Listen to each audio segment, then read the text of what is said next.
for my birthday. He just gave it to me today. Anyway, I forgot to mention about all these patches and wires and stuff all over my chest. They told me that no showers and no baths. And so you should have seen how excited Janet and the kids were when I posted my sponge bath schedule and said, just sign up whenever, Nobody signed up yet. Also, if I do happen to just keel over on the floor during this talk, I don't think this contraption is hooked up to call 911 or anything. So is there anyone here who I can actually trust to call for an ambulance? Anybody? Okay, Harold, I appreciate that. I'm like everybody else. I want to go to heaven, just not right now. Well, today we're talking about pigs and pearls. Now, there have been several well-known pigs. Of course, Porky the pig. There were the three little pigs. If you're old enough, you remember Arnold the pig on Green Acres. If you're young enough, there's Olivia the pig. There's Miss Piggy, the Muppets. And there's even a few famous pearls. Minnie Pearl, for those remember who Hee-Haw. Of course, Pearl Harbor.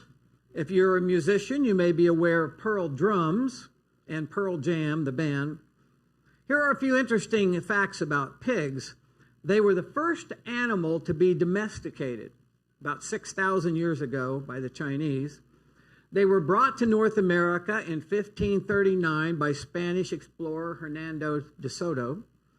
Pigs do not have sweat glands, and that's why they roll in the mud to keep themselves cool.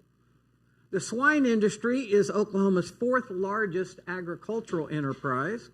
You probably do know that pig heart valves are used to replace damaged human heart valves. Insulin and about 40 other medicines are made out of components of a pig. Pig fat can be found in weed killer, floor wax, crayons, and antifreeze. Now, pearls, unlike most other jewelry, which is fashioned out of precious metals and jewels that are found, beneath the earth's surface, pearls are found inside of a living creature. Clams and, is it mussels? Is that how you say that word? Okay, I've always wondered when I see that on the menu. I never order one, so. But oysters produce the most. The process begins, you guys probably are aware of this, a foreign substance slips into the oyster and gradually is covered by acres of this stuff that looks like snot. It's called nacre, I think. So what does this phrase mean? Don't cast your pearls before swine. Well, on answer.com, you'll find this definition: giving something of value to someone who won't appreciate it. Here's an example. The old professor felt that lecturing on Dante to unruly freshmen would be casting pearls before swine. Another internet site said offering items of quality to those who aren't cultured enough to appreciate them. Now, this phrase is also one you can use when two people are converging on a doorway. Instead of using the old age before beauty, try pearls before swine. And then you get there first. You go through first. Probably won't work out. Well, as Joan mentioned, today we're kicking off a new series, Weird Things Jesus Said. And weird as in hard to understand. Weird as in kind of strange sounding. And since we're a Bible-based church, we believe everything that Jesus said. It's just that some of his teachings were a little more challenging to understand what exactly was he driving at with these things, like don't let your left hand know what your right hand is doing, or poke your eye out and throw it away, and stuff like that. And in my study of this verse, I discovered that Bible scholars have, several different thoughts about it, but most come to the same conclusion. It's clear in this passage that Jesus is not talking about animals, he's talking about people. However, the particular animals that he chooses in this comparison reveal a lot. The dogs and the pigs of Jesus' day were not quite the same as we look at them today. While we might think of, Lassie, Porky the pig, dogs and pigs in Jesus' time were wild and vicious animals. Now, how many of you here have ever had a dog as a pet? Is there anybody who had? Probably every single person, right? Well, 2,000 years ago, dogs traveled they were like wolf packs, and they were very dangerous. Likewise, wild pigs and boars commonly attacked and even killed people. There are some parts of the world today where that's still true. So dogs and pigs in Jesus' day were viewed with fear and even contempt. And of course, the Jewish people, they were forbidden to go near a pig, much less eat one. So in that light, when Jesus refers to some people as dogs and pigs, this is not a compliment. In fact, it was pretty offensive. And can you imagine the crowd that day hearing this? Remember Matthew chapter 7, which this is found in, is the last part of Jesus' first big public address, which is called, remember, the Sermon on the Mount. And so it's his first big public address, and at the end of it, he's calling people, referring to people as dogs and pigs, these mean, despised animals. Probably, not what you'd expect of Jesus to talk to people this way, right? But there were times when Jesus used kind of harsh language. He would be angry. He'd be mad about things. Remember, he was angry at people who opposed the work of God. He was indignant toward people who were supposed to be spiritual leaders, but instead abused and misled the people. He was angry at the people who plotted against him. He was mad when the money changers desecrated God's temple. This kind of anger is called righteous anger. The civil rights movement of the 60s and even maybe the Black Lives Movement today, at its core is righteous anger. Like there's a wrong that needs to be righted, and people become angry over something that should not be happening. When you hear of a child being abducted or sexually abused, that what you feel in you is not just, oh, you're going to fly off the handle. There's something inside of you that's a righteous anger because it's against something that's wrong. And so it was righteous anger that Jesus called certain people dogs and pigs. But what did Jesus mean by that? By this saying, don't cast your pearls before swine. Well, the first thing, when you're trying to understand something, reading the Bible, the first thing that you think of it, or should do, if you don't quite understand it, is what? Google it. No. You can do that too. Look at the context. You look at the overall context those words were said in. And if you took time to read the Sermon on the Mount, Matthew 5, 6, and 7, and especially chapter 7, the first 6 verses, we have them up here. They're hard to read because it's so small, but this is at the conclusion of that, right? It's verse 6. Jesus was talking about the condition of a person's heart as they looked at the flaws in other people in contrast to how they looked at the flaws in their own life. All right, let me say that again. Jesus is talking about the condition of a person's heart when they look at the mistakes and shortcomings in other people's lives in contrast to how they see themselves.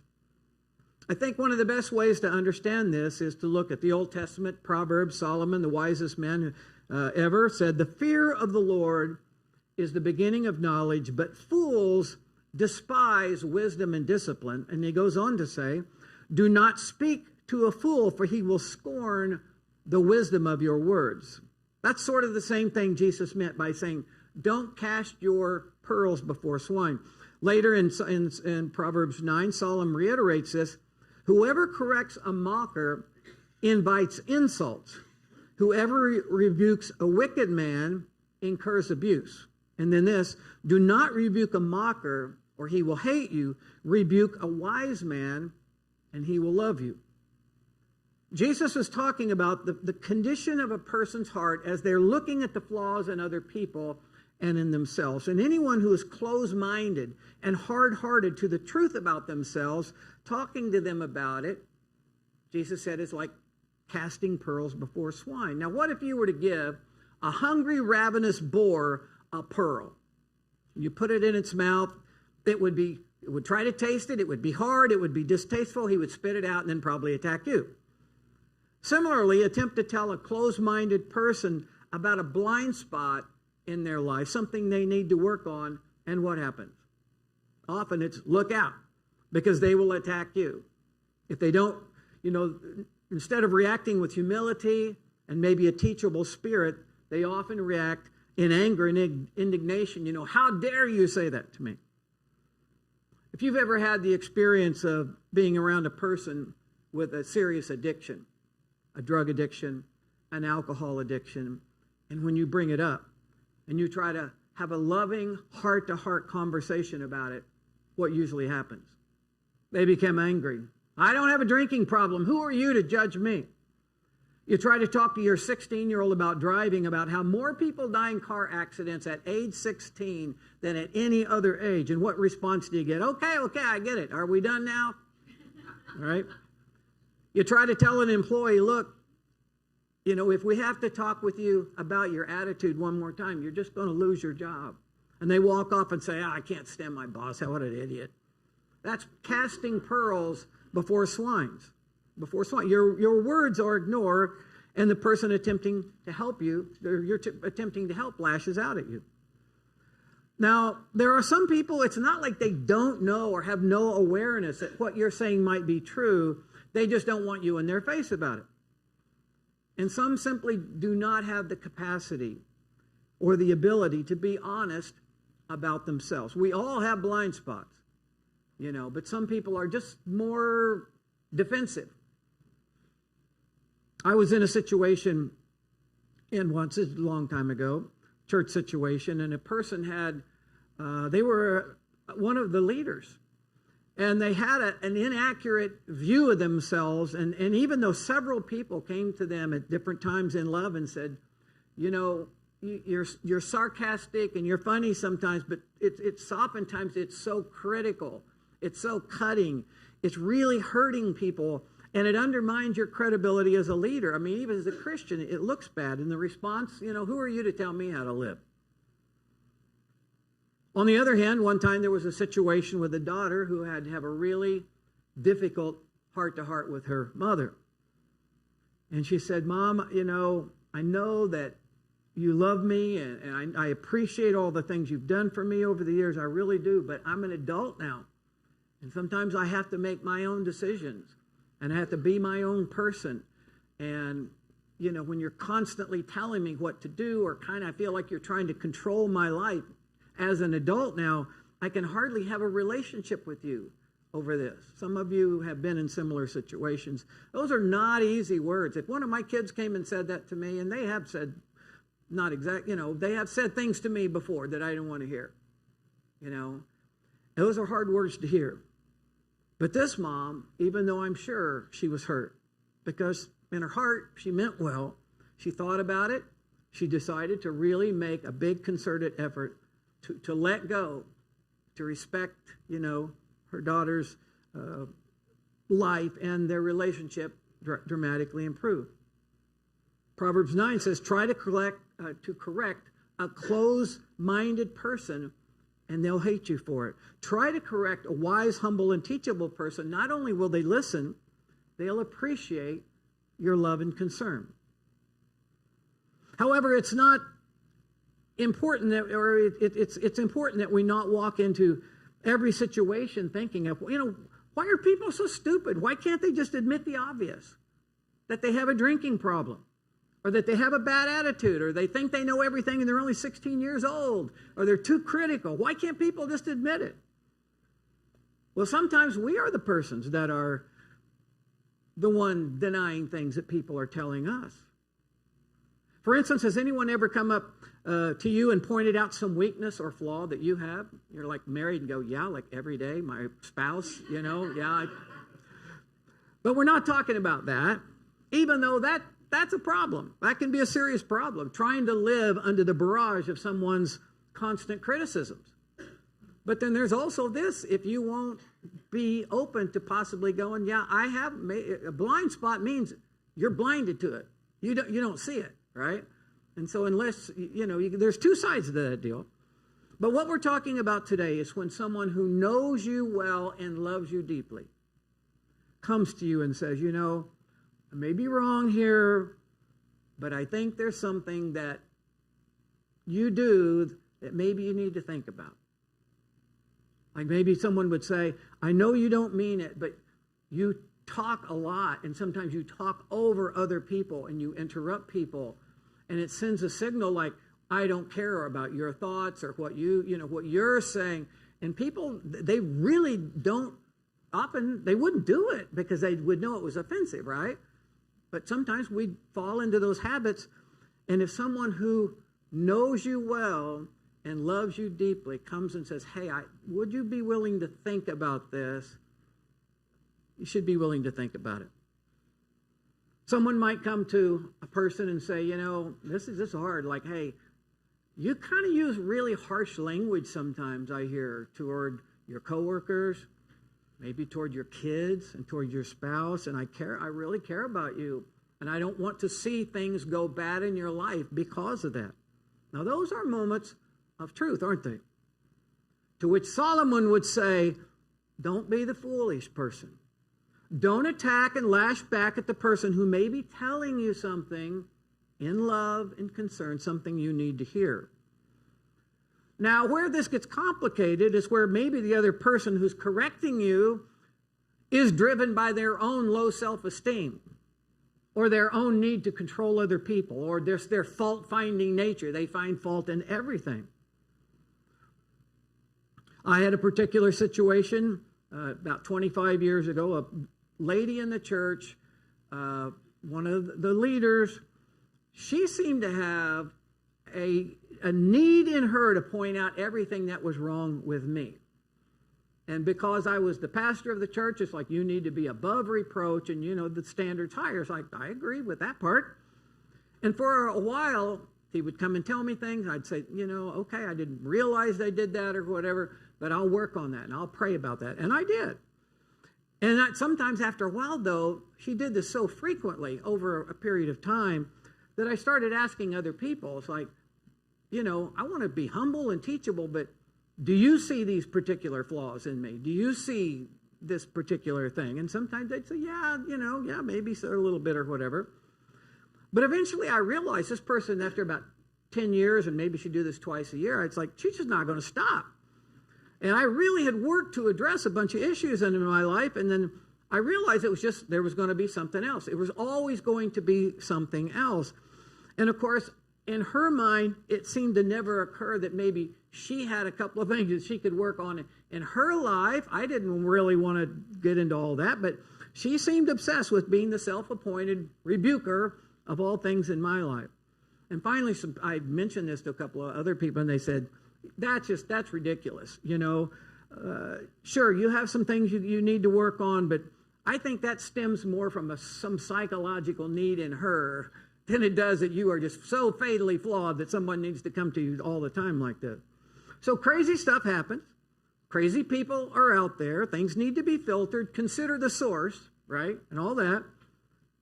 But the bottom line on Solomon's words and Jesus' words pertain to the condition of your heart. Are you closed-minded and unteachable? Bible would say that's foolish. Or are you humble enough, wise enough to know that you don't know it all, and a blind spot means that you don't see it? So here's a couple of take-home things from today's talk. Number one, some people are just not going to listen, even to people who love them deeply and know them well. And when you lovingly try to help them to see that, they might attack you. Maybe there's something inside of them at a particular state in their life they're just not capable of handling, maybe something truthful about themselves that they don't want to face or whatever. Maybe someday they will. Maybe someday they'll have to learn it the harder way, but we still need to do that at times. To love people enough, to care about people enough, to help them see things maybe they don't see. It takes a lot of wisdom to do that, to know when and how. Second, make sure you are not the kind of person who won't listen, who won't admit that, I was wrong there, to acknowledge, I do tend to do that. And I need to pray about that, and I need to work on it. Maybe you could keep me accountable. If you hear me or see me do something like that, just kind of remind me. According to the Bible, it's the foolish person who ignores criticism or correction. It's the wise person who can be humble enough and have a teachable spirit. So bottom line, let's all aspire to have a teachable spirit. All right, let's stand. We'll have our closing prayer.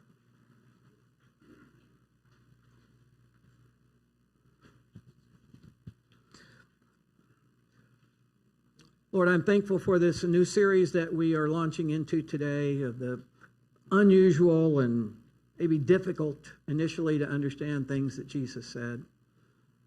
Lord, on this particular one, I am grateful that somehow over the years you brought people into my life who knew me well and loved me enough to help me to overcome some things that